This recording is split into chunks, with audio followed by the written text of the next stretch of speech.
na lang. Malapit na lang. Ano?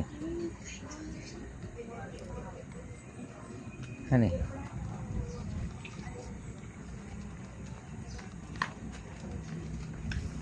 Daming lusot-lusutan, no? Mas hindi naman dito yung traffic eh. Hmm. Hmm.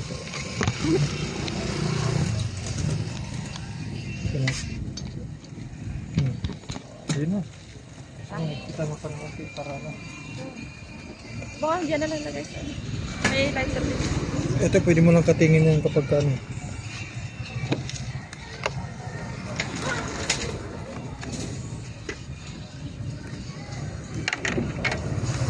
Nakikita ko sa side mirror eh. Napapanood ko yung mukha ni Nancy na kuryenta.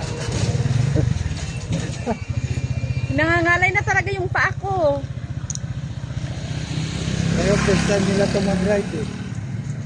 Malayo eh. Kayahan? Or kunin ko na lang kaya ito. Igita na lang natin. Gitna na lang to.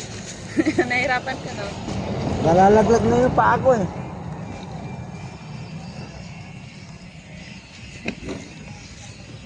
Kapit-kapit na lang.